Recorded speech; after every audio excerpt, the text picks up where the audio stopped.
to KP's Kingdom, cooking with KP, and today a couple of recipes all in one. I'm going to show you how to make a satay sauce and how I make some rice paper rolls.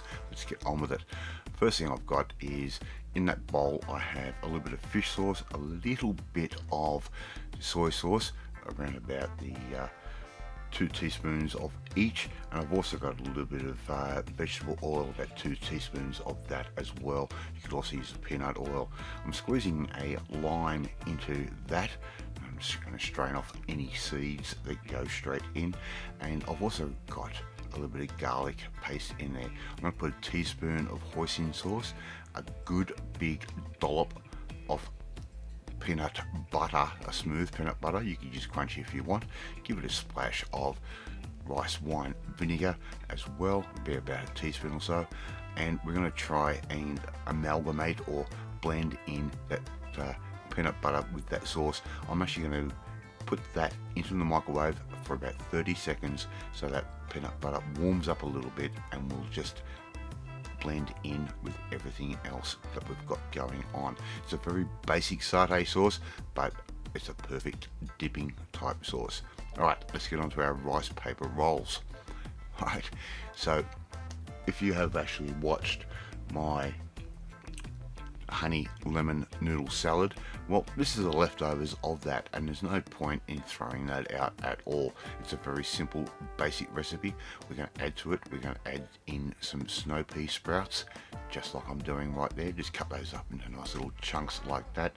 I'm also going to add in some bean sprouts, a little bit of shredded lettuce, and a very finely julienned cucumber that can go in as well. Nice really thin matchsticks, a little bit of coriander as well, and a little bit of mint.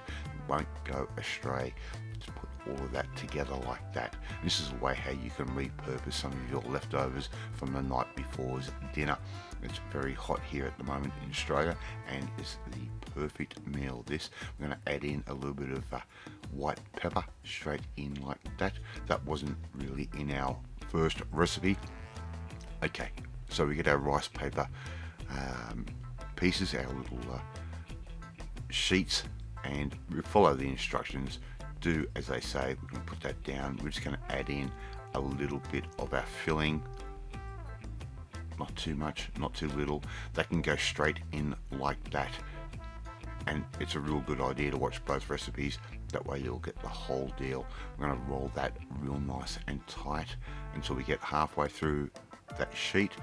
Fold the edges over, just like we're making a spring roll normally, or a little wrap.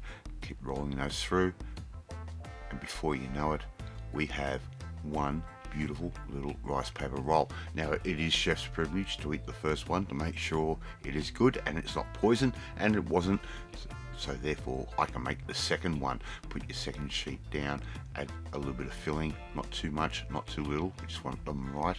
We want to make sure we get these rolls nice and tight. So roll those forward just like I am doing there. Halfway through, we can fold the edges over just like that. And if you haven't had a rice paper roll before, you don't know what you're missing. This beautiful chewy, yummy, cool type of spring roll. And just keep going with the rest of that mix, or until you're absolutely sick and tired of making them. I'll leave that up to you. A very simple, easy meal to make. You can even have these as a nice light lunch or a brunch, or even an afternoon snack while watching your favorite sport. Alright, so there you go. KP's satay sauce and rice paper rolls, using up a little bit of a leftover noodle salad. Thank you so much for watching this video. Really do appreciate it. If you like this video, hit that like button. Gives me confidence. Should make you feel warm and fuzzy too. Please share this video with all your friends on all platforms and social media. We're trying to get the name of KP's Kingdom out there. The channel is starting to grow. We want it to grow a little bit quicker, a little bit bigger than what it is. Hit the notifications bell. You'll be notified every time a new video goes up. But more importantly, you want to learn how to make this. There's our satay sauce. Perfect combination, these rice paper rolls and the satay sauce. Anyway, if you want to learn how to make these beautiful dishes, well, you need to come and join the family, my family. Hit that subscribe button and you'll never miss another one of my videos again. Once again, it is chef's privilege. I'm taking my sauce, my rice paper rolls, and I will catch you next time.